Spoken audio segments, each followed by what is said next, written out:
Get rich fast with csgofast.com. So despite the funny results of the Swiss system, putting Liquid up against Fnatic twice, they have come through and made their way to the semifinals of ESL One New York. I have Peacemaker here with me to talk about the match and overall Liquid's preparation and feelings. So was beating Fnatic twice something that you planned, or rather envisioned or dreamed of? You know, like, is it a long shot, or did you guys work for it? Well, to be honest, before this tournament, we knew that because of the format, we would have to prepare for all the opponents. So what we did was me, together with the team, we saved like a few hours from our days to prepare for our opponents. So basically, we have strats and game plans and stuff against every opponent on the maps that we think that we're gonna play against them. Yeah, so we had an idea about their Dusty already, and we had a game plan. But yeah, I didn't expect to face Fnatic twice in the same day. It's just crazy. We have a good history against them. We won against them at the major with a different roster, but still, like, there's still Dennis there, Olaf, and we knew that even though they had a different roster, we should respect them. And yeah, it was just very surprising that we had to face them twice, but it was good that we managed to beat them. Yeah, it worked out. So they're talked about in Europe as being, especially since not many people know what this new lineup is like, as being at least good on Dust 2. Is there any way that, let's say, for example, you finished the first match, how did you sort of prepare knowing that it was Dust 2 a second time, specifically to stop what you thought they might do again? Okay, so what happened is right after the first match, we had no idea who we're facing or what map or whatever.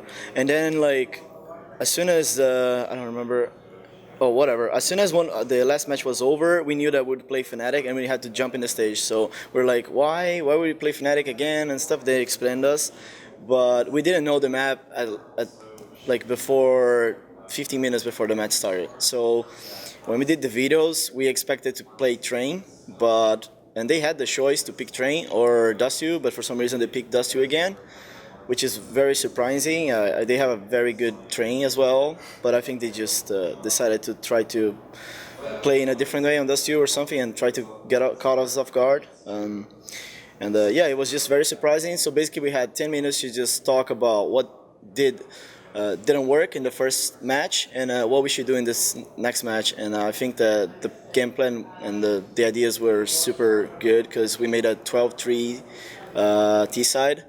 And yeah, it was. Well, I noticed you guys kept abusing short. Was that something that you noticed they were not able to really plan for? Yeah, exactly. So at the first match, we did a lot of strats towards B, and we kind of knew that they would prepare something against that. And I was just like, yeah, guys, that doesn't mean that we can't go towards B again, but we need to switch the pace. We need to do something different to caught them off guard. So, for example, first game round, we did a lot of flashes long, and then we just rushed short really quick. And we totally caught them off guard. They probably thought we were going B again or something like that. And then, like, after you do that, you mess with the rotation so much because they never know. Like, hey, are they coming back to their old style? Are they going long again? Are they going short? Like, what are they gonna do? And that's what I think that they literally like had no idea. And then they like the tendency is to start pushing and playing aggressive. And that's what they did in the first match as well. Like they started playing super aggressive on City side. And we were not like holding and being ready for it. We were just like committing to sides and being flanked all the time. So it was just like, calm down. They're gonna push. They're gonna play aggressive. Basically, like we had perfect reads from like Nitro was calling good. I was doing like my job as a coach, and we were just super prepared for this. So I'm about to ask you about what it's like being a coach in this new era. But first, how is Nitro adjusting to the calling in general? I would say that yesterday was very tough. It was his first experience calling in an offline tournament of this magnitude, and it was definitely like very tough for him. I even told him that it was fine what happened yesterday, and I mean I really think that he learned a lot from yesterday. He knows that he could have called way better, and that's a good thing If a person knows that they're doing mistakes and they can improve, that's like a good thing. And I really think I was super happy that he came to me and said, "Hey, I need your help more. I know I didn't do a good job." And I really think that after yesterday, we got on the same page about a lot of stuff. And I think he's doing great. I think that he still needs more tournaments, more experience. But I think me and him working together, we're gonna do fine for next events.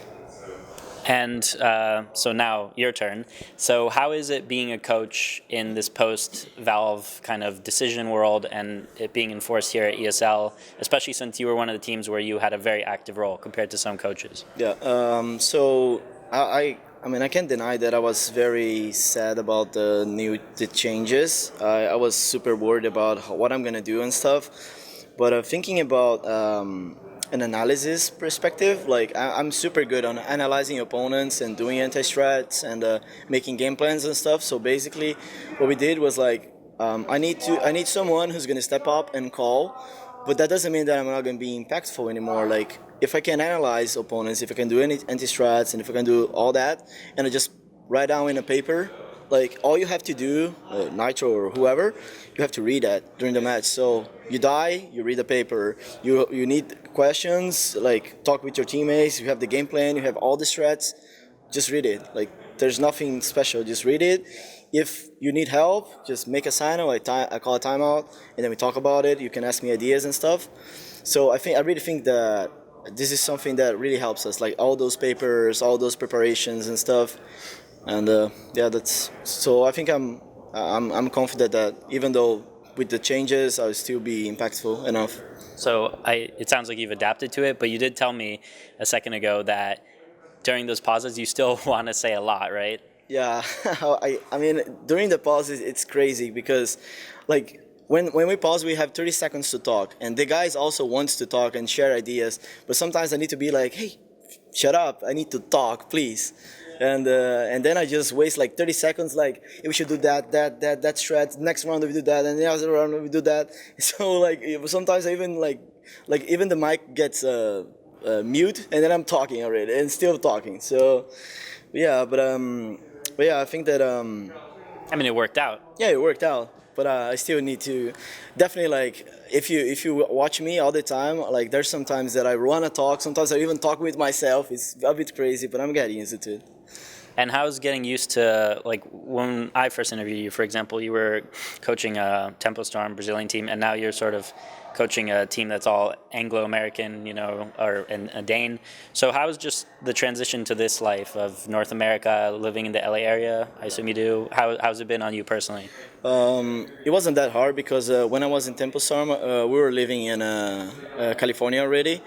But it definitely like we had a house with all Brazilians, so I wasn't like really practicing my English and stuff. I knew that I had a decent English, but when I had that chance and at the first days, I can't deny that it was very tough because I mean I go from talking Portuguese every day to talking English all the time, 100% no Portuguese anymore. So yeah, it was very tough, but I think that Liquid did a good job, like making me comfortable, and the team were like we still make a few jokes about each other languages and stuff, which is like healthy. I don't care about it, but I think that the guys also helped me a lot to improve my English, and yeah, we're fine. So in my interview with Pimp yesterday, he kind of talked about how he was bought for a specific role and that he wasn't, this expectation of him to be this replacement of a flashy simple isn't a healthy one. Do you think that he's finally becoming confident in the role that he's supposed to have in this lineup as of now? Yes, I think that Pimp at the beginning was very tough for him to adapt, and he definitely had a lot of pressure because of our last major and being able to replace Simple. So, but I think that this tournament was very important for him to gain confidence and to like see that he can still. He's Oh, right there there. he is, right Yeah, there. he's right there cheering at us. I think that. Yeah. All right. So I think that he got a lot of experience from yesterday as well, and I think that he's been doing great so far. He's doing his role as he's supposed to be, and yeah, we're just happy to have him on the team.